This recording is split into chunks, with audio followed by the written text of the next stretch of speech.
know, it sounds terrible, and I don't want to be alarmist or scare anyone, but we are going to see hurricane force winds on top of us for a couple of days. So we're going to have damage, we're going to have trees down, power lines down, power outages. So that's a real concern because we're talking about 75-mile-per-hour winds up to 100-mile-per-hour winds going on for Saturday. Not really Saturday, it'll be Sunday and Monday. Early Sunday, ongoing through Sunday, and then Monday. Some tropical storm force winds on Saturday and some of those outer bands on Saturday. But we really have today and part of Saturday to get prepared and be ready for being out of power for a few days, and also to find that place in your home that's going to be the safest, away from those windows, away from glass. Here's what we're pinpointing now with the latest track as of 5 this morning. Now, it did weaken because it's moving over some of the land at the Turks and Caicos Islands. So you see the winds now at 155 miles per hour, moving west-northwest at 16, still in the very upper end of the scale of a Category 4, very close to a Category 5. Takes 157-mile-per-hour winds to be a Category 5.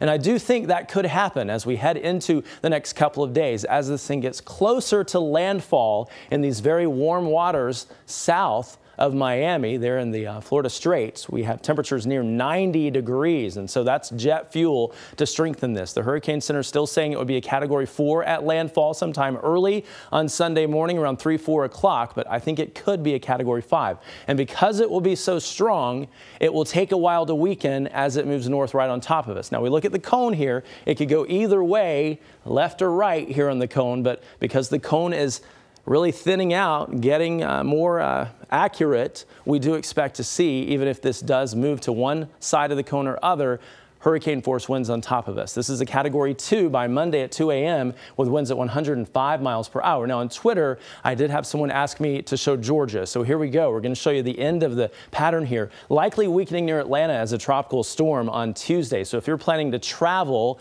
up to Georgia, try to do it today. You've only got today to get there, but we will be dealing with tropical storm force winds there, and then it moves up as a weak low, a remnant low Wednesday with winds at 30 miles per hour. So the good news is it moves quickly out of here. By Tuesday, we're looking better, but here are those impacts inland. Again, winds between 75 to 100 plus miles per hour. Gusts could be greater than that. That's for our inland zones, and the coast pretty much the same scenario because we're all going to see this massive thing on top of us. We could see up to 10 inches of rain. The good news is it's not going to be parked on top of us like Harvey was in Texas. It's going to move on north by Tuesday. Power outages with those trees down, a real concern across a large part of central Florida through the beginning of the week. Here's the way it looks as we take you through the coastal zone impacts. Again, the winds up to 100 plus. We could see a surge up to 10 feet as this thing spins, and beach erosion, of course, rainfall up to 12 inches possible just along the coastal zones. Temperatures near 80 right now out the door.